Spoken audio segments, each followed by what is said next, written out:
我们已经决定好下一个国家了。他生活的轨迹就是一个艺术创作。房租的话，这里是推荐的入门相机。我的 MBTI 是会想生小孩，低潮的时候就跟女生在一起嘛，分享33调色盘滤镜，就是以分开为前提来跟你吵架。这个 moment 我感觉到。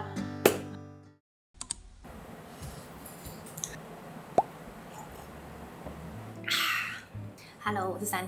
今天呢，终于要来回答大家的10000 Q&A。我有稍微分门别类一下，出国系列、求学系列、工作系列、个人成长系列、生活居家系列，跟最后是有一个感情的系列。所以我觉得这支影片可能会有点偏长，不确定能不能回答到很完整，但是我尽量不要太冗长。第一个主题是出国系列，大家最常问的就是我们会在台湾定居吗？来到什么时候？接下来会去哪一个国家呢？我们已经决定好下一个国家了，目前就是在处理签证啊，一堆文件当中。如果一切都照我们的行程走的话，我们预计会在1月的时候搬去那个国家。距离现在大概就是还有3个月。我不是想要卖关子，但是我还是会担心这个申请没有成功的话，就也是白搭。所以我希望就是真正已经买好机票之后，就跟大家公布，也不会太久，大概两个月之后就会知道了。大家可以猜一下，应该蛮好猜的。这个频道上有出现过的地方，应该蛮好猜的，大家可以猜看看哦。然后去过几个国家，我没有认真算过，但是应该20几个。下一个要去旅行的国家应该会是韩国，应该下个礼拜或下礼拜会出发，但我们还没买机票。我现在的旅行方式就是都蛮临时的。在欧洲容易被抢要注意什么？我觉得这句话讲出来有点，住在欧洲5年没有被抢过，连一点点迹象的那种都没有。我可能就是看起来没什么好偷的一个样子。我觉得我在欧洲的时候的状态都是很谨慎的，就即便我在我家附近散步走路，我都是偏戒慎恐惧的状态。这完全跟在台湾生活的放空舒适感是完全不一样的。只要出门，我就是手机一定是抓得紧紧的，一定要用手机挂绳。手机挂绳之外，你的手机可能还是会露在外面嘛，你会挂绳，然后你这样背着，这样也不行哦。你要最好是有一个口袋，然后你挂绳之外，然后放在口袋里面，就是尽量不要让它露出来。这样，伦敦的抢匪会直接骑脚踏车很快那种，从你旁边冲过去，然后这样一把抓，然后整个人被他拉走的那一种。我身边好多朋友就是手机是这样被偷的，这个抢法是最普遍，就是每天一定会有人手机这样被偷，就算去报警，警察也不会理你，他们就觉得这已经太常见，然后太多这种案件，他们已经是没有力气花心思在你身上。国外生活会觉得孤单吗？怎么维系友情？我没有在维系友情，我是比较不会主动去约朋友出门的人，但是只要有朋友约，我几乎99%都会去。所以我觉得我算是蛮好揪的。我觉得我是一直到第5年的时候，就是结婚之后再搬过去那一次，有比较感觉到孤单寂寞，是因为前3、4年认识的那些在伦敦认识的那些朋友，很多也都回去他们的国家，或者是到其他国家去展开新生活，留下来的朋友就没有到这么多。然后可能也是因为结婚了，然后大家就会觉得不好意思打扰你，不确定方不方便约你。英国生活带来最大的影响，好难想最大的，我觉得是全方位，因为我是在大学一毕业就去英国，所以我觉得我算是一张白纸的状态下去。好，如果真的要说最大的影响，应该就是对于生活的样貌有更多不同的想象。就例如我之前工作的关系，我去采访一个艺术家，你一走进他的家，你可以看到他的创作就在他的生活里，他居住的环境不是弄得很 fancy， 然后很贵或者很奢华，完全没有，就是他生活的轨迹就是一个艺术创作。然后他在他的后院就挖一个地洞，可以让他的小孩玩，然后还打造一个树屋，就完全是他自己土法炼钢把它建出来的。他有一个艺术创作，就是在千禧桥上那个桥，观光客或者大家经过的时候可能会吐口香糖在那个桥上，就去画那些干掉的口香糖。然后呢，因为那是公共设施嘛，他很常就会被警察赶走，然后可能被罚单，但是他第2天还是会去。然后他除了在桥上画之外，就是在伦敦的各个小角落都会画。然后你可能以为他赚很多钱，没有他是申请政府的艺术家补助为生，就是1个月也没有到很多的那一种。他活得好自在，好洒脱，好就是一个，就真的是一个 c'est la vie 的那种感觉。然后还有另外一个朋友，他正职平日白天上班的工作应该是比较像业务类的，但他在做的艺术创作呢，是去世界各地的墓园捡东西。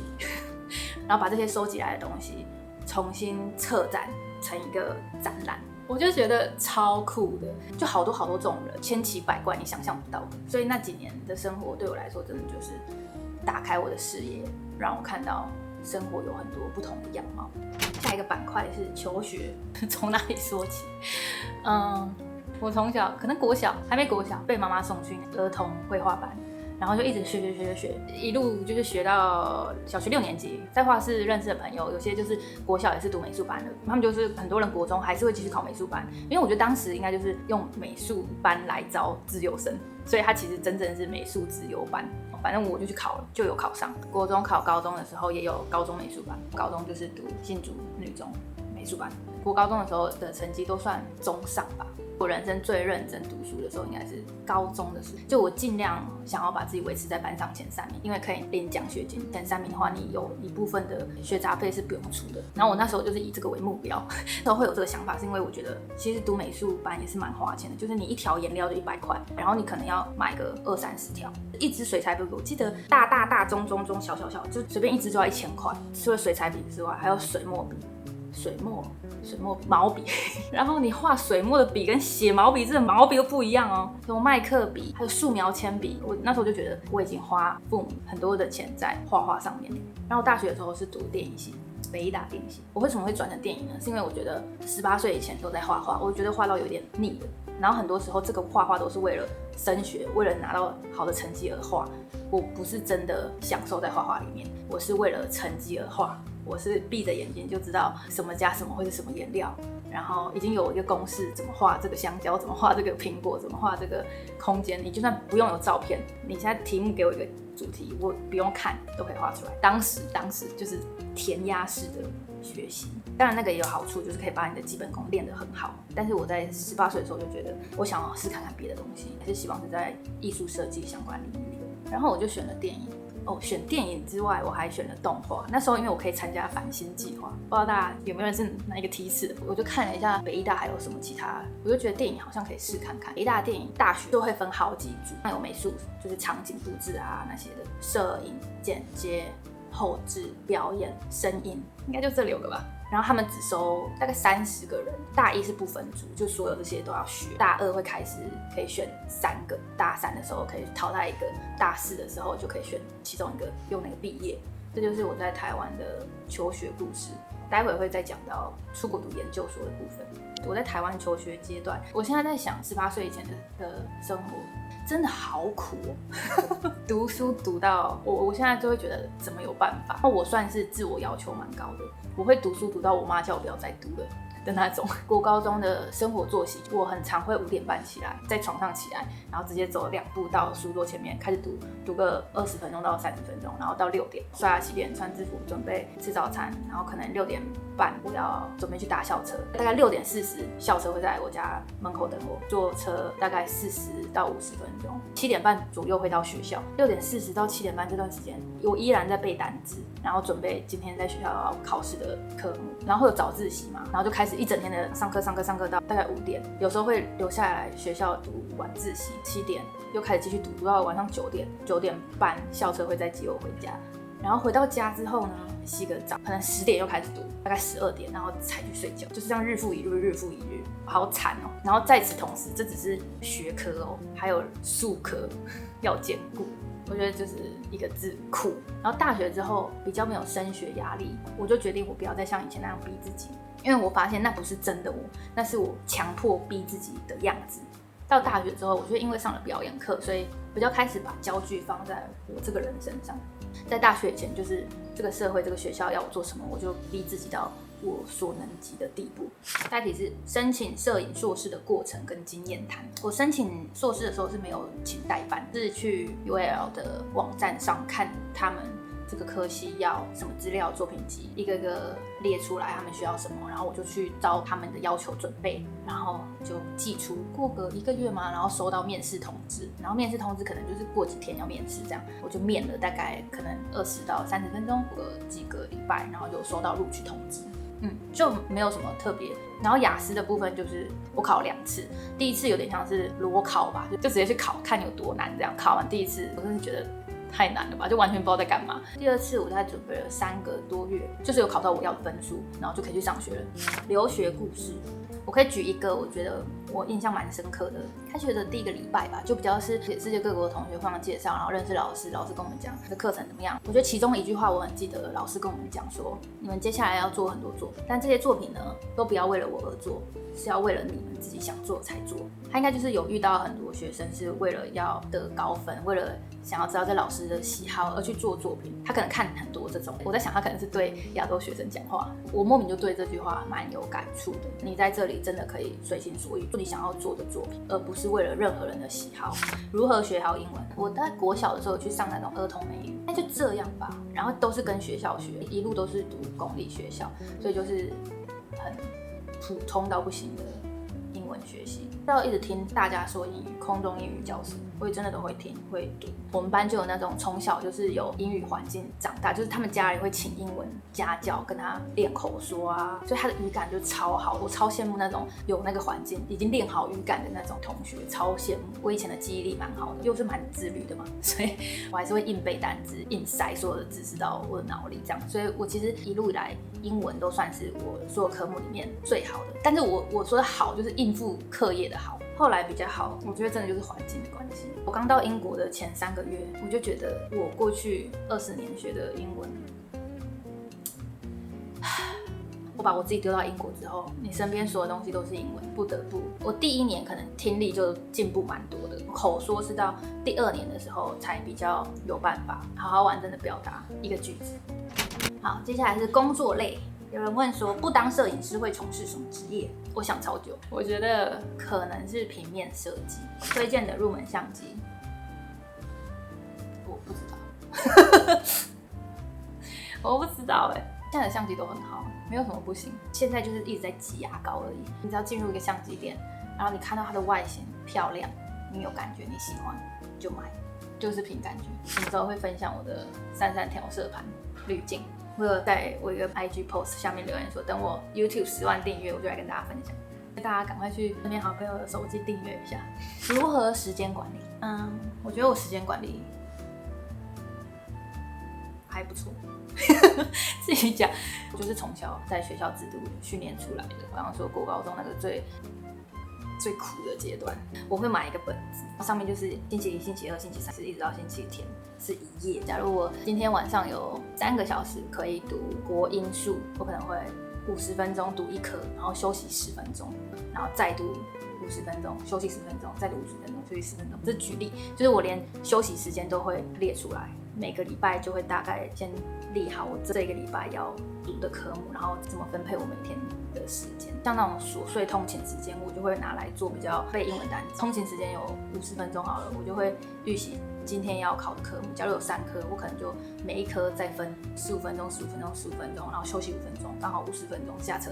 就我以前读书的时候，现在工作的话，就是我会自己设一个我自己的 deadline， 就是业主跟你说好，假如我礼拜5要交件，那我可能礼拜3就已经做好了。我会留1到2天的缓冲时间，让我可以有点余裕，用自己的那个 deadline 去回推你每一天应该要做多少工作量。但是计划永远赶不上变化嘛，就你每天做完之后，你还是可以再修正到你明后天接下来的进度，就是用回推的方式去规划完整个计划之后，就会比较安心，然后照着那个一步一步去完成，基本上就没毛病。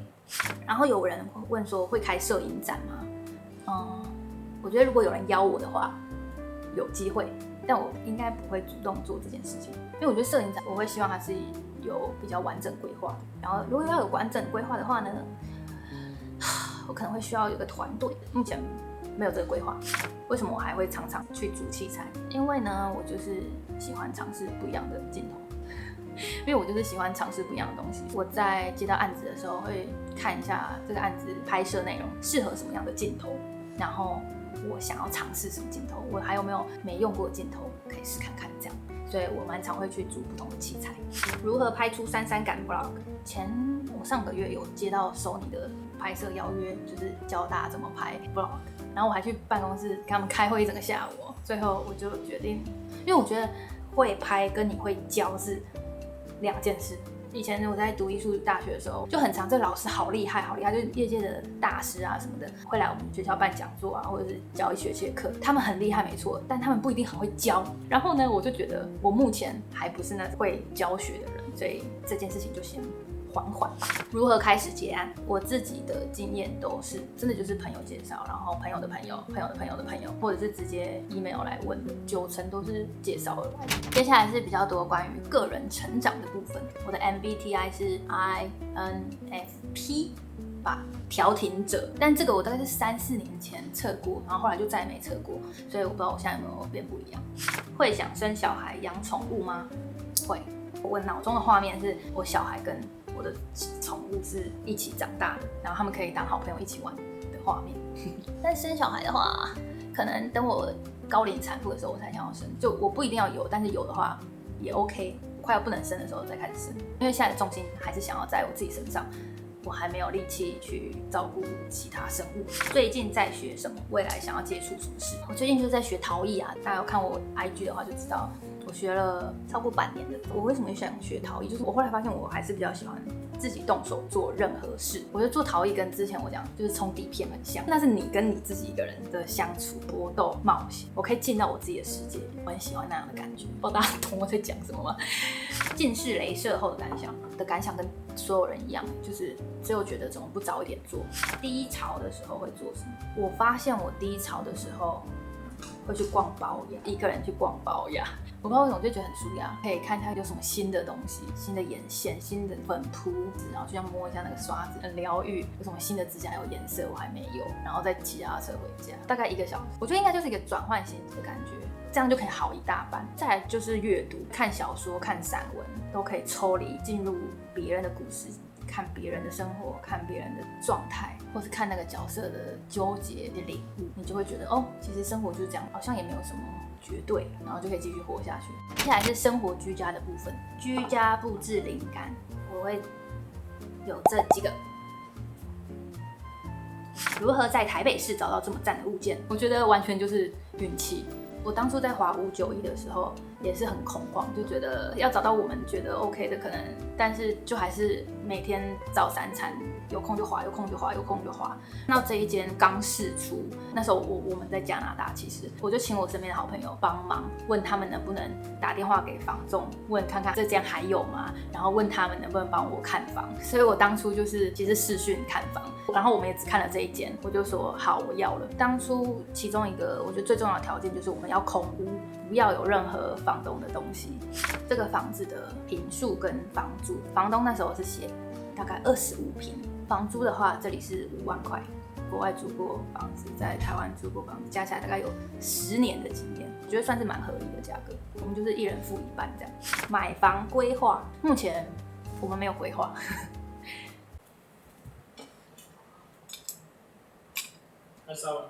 Not bad. I need to continue. 接下来呢是感情的部分。我们是怎么认识？在英国的时候，其实就有很多那种 meet up group。我觉得大家在国外的时候蛮容易会接触到陌生人，然后认识陌生人就是很平凡普通的事情。我也忘记是怎么样，反正有一天我就在一个群组里面问大家说，有没有人要跟我去吃鼎泰丰？就是非常临时，然后我只是一个起心动念，就算没有人要跟我一起去的话，我还是会自己去。可能就是2-3个小时后这种很临时、很随意的，然后就只有我先生回复我。当时伦敦应该只有那一间鼎泰丰吧，在 Covent Garden 那一，我们就2个人单独去吃晚餐。其实就觉得就是一起吃晚餐，就没有觉得说一定要谈恋爱，但是那一顿晚餐就聊得很开心。吃完饭我们就自动去散步，然后就一路聊了整个晚上。我们就沿着泰晤士河一路走到 Bank St. Paul 那里，可能大概10点多了，我就跟他说，我觉得我差不多要回家了，太晚了，然后我要去搭公车。然后在等公车的时候，我就跟他说，你不用特别陪我等，已经很晚了，你可以就直接回家这样。他就说哦。然后我又接一句说，如果你想陪我等的话也是 OK。我感觉他是开心的感觉，他就陪我等公车，公车就来了嘛。然后我准备要踏上公车的那一步的时候，我就回头想说跟他说再见晚安，然后他就突然一个摸头杀，就是在那个瞬间，我们两个就是有被电到的感觉，我就有点害羞，然后就冲上，那个公司不是2层嘛，我就冲到第2层，然后看着他，也跟我再见，然后离开。我事后问他说：“你怎么会摸一个女生的头？是不是你的伎俩？”他就说：“没有，我也不知道我怎么会做出这个动作，他从来没有做过这个，不知道哪里被电到。”就算是第一次约会，我们会第一天就相处这么久，都觉得对彼此是没有扣分的。对我来说，没有扣到分已经是非常高分了，但也没有到说很强烈的喜欢上这个人。我当时也没有，就觉得就是可以一起吃饭聊天还不错这样。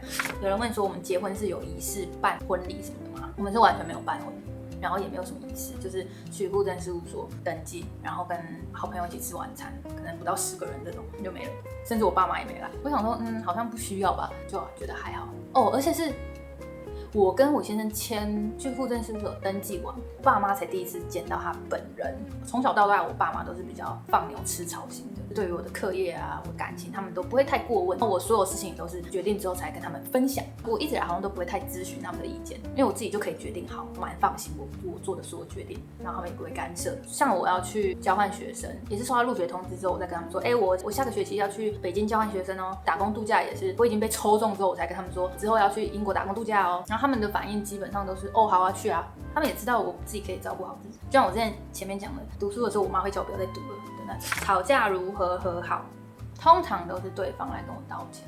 我们会吵架的点可能比较多是生活习惯，我本身是有点洁癖的，所以我会把我的生活环境打扫的至少整齐。但是呢，我先生他就是比较随性路线，就是他衣服脱了就会扔在地上，然后袜子可能这里一只那里一只，衣服是整桶已经开始发臭了，他才会拿去洗。碗盘会堆积到就是没有好用了，他才要洗。所以我们的生活习惯是差异是如此之大。